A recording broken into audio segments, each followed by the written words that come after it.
vamos a abrir algunas páginas relativas a la actualidad política del día. Y quiero hacerlo con don Roberto Hernández Granda, que es periodista y es presidente del Club de los Viernes y colaborador habitual, aunque en este caso todavía esté el hombre de vacaciones. Pero es que he querido que fuera con él con el que hablásemos de un tema importante en el panorama político de lo que es el Partido Socialista. Quiero que ustedes, a través de esta conversación, se queden con las ideas madre de cómo deciden las cosas en el PSOE. Don Roberto, muy buenas tardes. Encantado de verte también. Buenas tardes, Javier. ¿Qué tal? Como bien dices, apurando un poco las vacaciones antes de regresar la próxima semana ya a Madrid. Bueno, pues tenemos que hablar de tu paisana Adriana Lastra, de Ribadesella, ella, que sorprendió a muchos porque es vicesecretaria general del Partido Socialista Obrero Español, es decir, la número 2 del PSOE es Adriana Lastra. Y además de eso era portavoz parlamentaria. Y en el ejercicio de esa portavocía, o durante ha ejercido esa portavocía, bueno, vamos a recordar una, podrían ser 15, 20, yo qué sé, las frases de doña Adriana para pasar a la historia negra de la política española. Hemos seleccionado una en la que doña Adriana decía que el Código Penal español tiene 200 años de antigüedad. Recuérdenlo. Reformar el delito de sedición, porque es verdad que tenemos un Código Penal que tiene 200 años y que por lo tanto hay que modernizar, hay que renovar esos delitos y hacerlos acorde, en este caso, a la sociedad del siglo XXI. Bueno, pues a mitad de camino de la legislatura, el PSOE ha decidido prescindir de doña Adriana Lastra como portavoz. Es extraño, esto no se da a menudo, y sobre todo hay que tener en cuenta lo importante cuando te sustituyen en política no es que te sustituyan, sino quién te sustituye. Y el que sustituye a doña Adriana Lastra, luego hablaremos de el dramatis personae del personaje, es Héctor Gómez. Héctor Gómez es un diputado canario completamente desconocido. En fin, don Roberto, ¿qué sugerencias nos quieres advertir a propósito de este relevo de Adriana Lastra? Bueno, es verdad que al principio sorprendió un poco. Yo creía que al ser el relevo en septiembre era para aprovechar el inicio del curso escolar y que Lastra volviera al instituto a hacer el bachillerato, pero por lo visto va a hacer labores orgánicas de partido, sea lo que sea eso, y preparar el Comité Federal. En estas declaraciones que se veían antes, es que, a ver, la portavocía en el Congreso es un puesto muy delicado y de enorme visibilidad. Quiere decir que hablando en una tribuna o en un plató se notan más tus carencias, y yo creo que Adriana Lastra dio momentos de jocosidad, pero no estaba la mujer para dar una imagen de gobierno, o al menos un gobierno que quiera demostrar que está formado por algo más que analfabetos funcionales. Resulta llamativa, Javier, la querencia de Sánchez de defenestrar a sus más directos colaboradores, porque no es la primera que lo hace. Creo que Sánchez necesita limpiar de vez en cuando, recuerda eso también de Churchill, que decía que los que tenían frente no eran sus verdaderos enemigos, que los tenía detrás, refiriéndose a su propia bancada. Y bueno, Lastra es de esa quinta de los Adrián Barbón y compañía, socialistas asturianos de toda la vida en el partido, que han ido copando puestos importantes y cuando no se quedan en Asturias para arruinar la región, se van a Madrid para arruinar el país o para intentarlo. Entonces, de Héctor Gómez sabemos que es directivo, que fue directivo de Tour España, que es un organismo público, así que lo de cobrar del erario tampoco es nuevo. Es diputado desde 2019, por lo tanto es relativamente desconocido y vamos a ver cuál es su oratoria en la tribuna, que es donde de verdad un político se la juega. Pero vamos, superar el nivel de Lastra no creo que sea complicado. Es que básicamente el nivel que hay en el PSOE ha bajado muchísimo. Quiero decir, no es como antes que intentaban al menos disimular.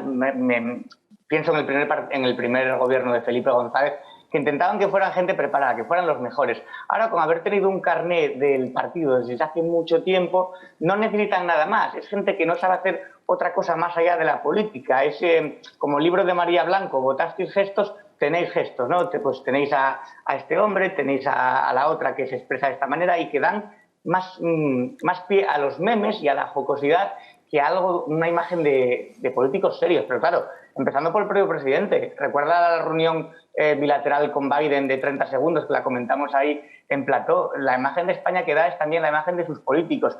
Y como se ha dicho alguna vez, el problema no es que sean analfabetos, el problema es que hacen alarde de ello y hablan sin ningún tipo de miramientos y presumen y demás de unos conocimientos de los que carecen, y además un currículum que, bueno, que suele dejar mucho que desear, porque es que yo creo que si tienes un currículum brillante o eres una persona con algún tipo de brillantez cultural e intelectual, evitas la política. Porque esto de elegir entre los famosos de los deportes y tal, hoy está especialmente en crisis. Hoy ha dimitido Pepu Hernández. Pepu Hernández era el portavoz socialista en el Ayuntamiento de Madrid. Lo ha sido durante 2 años. Fue el candidato socialista en las elecciones de 2019 y en esas elecciones hay que decir que el pobre Pepu cosechó el peor resultado del PSOE en las municipales de Madrid, y que el PSOE de Pepu Hernández se ha quedado con 8 concejales, cosa que nunca había estado tan bajo en Madrid el Partido Socialista Obrero Español. Fue un capricho de Pedro Sánchez. Fue el dedo de Pedro el que dijo, mira, que es un famoso del baloncesto, nos va a apañar la candidatura, y esto pues ha sido un fracaso. Claro, Pedro Sánchez quería eso, gestos, caras conocidas, como pasaba con el famoso astronauta, como pasaba con Maxim Huerta, es decir, los gestos, lo que hablábamos antes. Pepu Hernández, ¿qué experiencia tiene en política? Bueno, ninguna, pero es buen seleccionador de baloncesto, pues venga, para la alcaldía. Se va tras 2 años en el Ayuntamiento de Madrid, donde realmente no hizo nada relevante, bueno, decir vaguedades. Ya se fue Ángel Gabilondo, o sea, así que va a ser verdad eso de que Madrid es la tumba del sanchismo.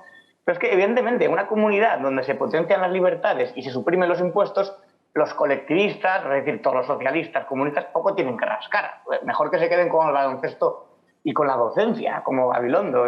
La experiencia de Carmena, pues ya está, fue una experiencia así un poco exótica, pero hizo mucho daño al socialismo en Madrid.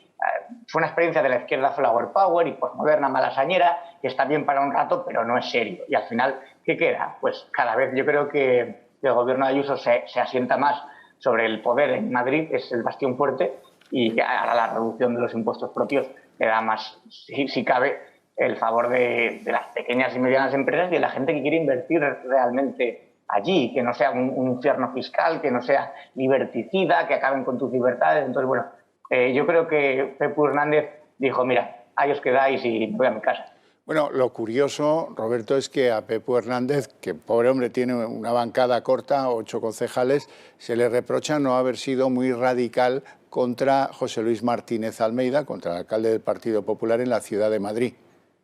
Bueno, pero es que eso se ha demostrado que no tiene ningún efecto. Es decir, el ir a la contra, el hacer los ataques ad hominem, que intentó con Ayuso, la llamaban Ida, haciendo un juego de palabras con sus iniciales, fue un ataque personal contra ella todo el rato, y la respuesta del electorado fue una mayoría absoluta. Entonces, Almeida es un tipo que cae bien, incluso entre la gente que no le vota, esa es mi impresión. Entonces, atacar demasiado la gestión no le va a generar buenos réditos. Eso que lo haga la gente de Podemos y la gente más de la extrema izquierda en Madrid, que, aunque sean extremistas, son una minoría, aunque hagan mucho ruido. Roberto, volvamos a lo de antes, el relevo de Adriana Lastra. ¿Hay algún presidente autonómico que puede poner la barba a remojar? Porque está claro que los que han disentido mínimamente de lo que quería Pedro Sánchez, o los que han hecho declaraciones pues digamos críticas con los indultos, o los que han estado lejos del propósito sanchista o de lo que quiere Moncloa, tienen las horas contadas. Estoy pensando, por ejemplo, en el presidente del Principado de Asturias, que bueno, pues era un hombre de Lastra, ¿verdad? Pero no es un hombre de Sánchez. Estoy pensando en Lambán, estoy pensando en Castilla y La Mancha, estoy pensando incluso en Extremadura. Todos estos ahora deben hacer sus propias reflexiones.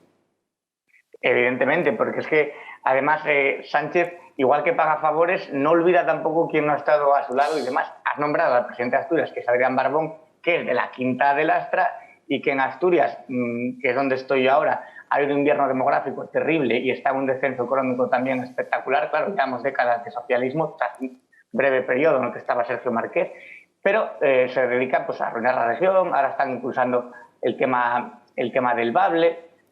Imagino que estarán diciendo, pronto me va a tocar a mí que me quiten de aquí. Sobre Entonces, todo... en ese sentido, los jefecillos autonómicos de los diferentes reinos taifas, los caudillos autonómicos, se creen que dentro de su caciquismo, o sea, del terruño, tienen mucho poder, pero no se pueden olvidar que el que manda en el partido es Pedro Sánchez y enseguida le pueden cortar la cabeza, que es algo que le gusta mucho a Pedro Sánchez, el defenestrar a la gente, el hacer de ellos una criba, no sé si por demostrar quién es el que manda o porque está realmente muy herido de cuando se lo hicieron a él. Es decir, yo estuve en el barro, ahora estoy arriba, pero vosotros recordad que podéis volver al barro con un gesto mío o con una palabra mía, ¿no? Sí, todo eso va encajando con algunos nombramientos de la última remodelación, por ejemplo, la anterior alcaldesa de Puertollano, Isabel Rodríguez, que ahora le ha tocado pues telediario semanalmente porque es portavoz del gobierno.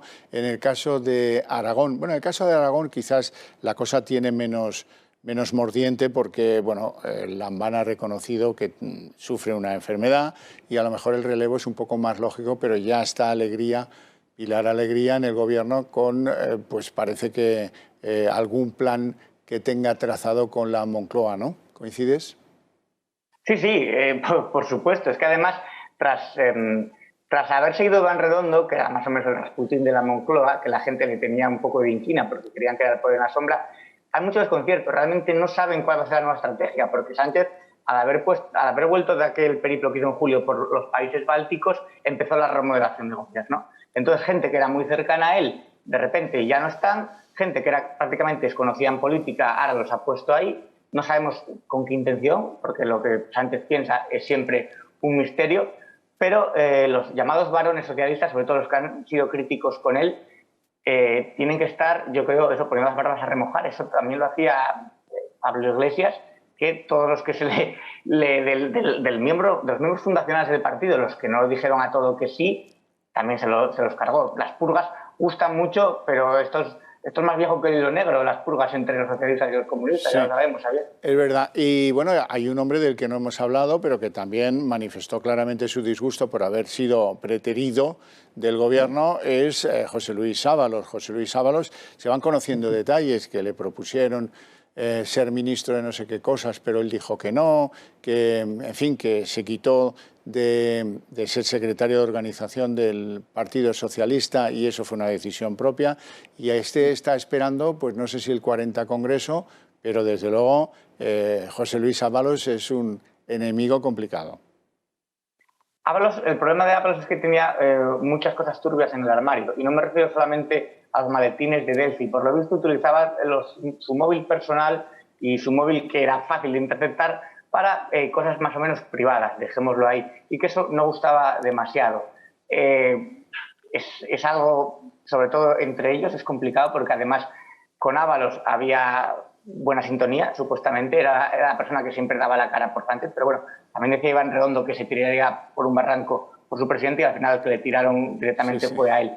Entonces, Ábalos sí, al saber tanto, al ser el miembro fuerte del gobierno cuando la crisis, bueno, no crisis, la polémica de las maletas de Delphi y bueno, al final, la colaboración, básicamente, con una narcodictadura, puede que sea incómodo. Y a Sánchez no le gusta, yo creo que Ábalos esté descontento. No le gustaría que estuviera descontento, sobre todo por el tema del encubrimiento entre ambos. Pero sí que había cosas también personales de Ábalos que por lo visto hacía uso indebido de cosas, de dinero del gobierno para asuntos privados. Bueno, pero este es de los que se espera en un rincón el momento dulce de la venganza. Eso es lo que yo quería que quedara claro. Ya veremos. La venganza es un plato que se sirve frío, entonces es gente que sabe esperar. En política actuar en caliente nunca suele traer buenas consecuencias. Don Roberto Hernández, muchísimas gracias. Te deseo una feliz fin de vacación, que vuelvas pronto y muchísimas gracias por tus opiniones. Gracias, Javier. Un abrazo. Un abrazo.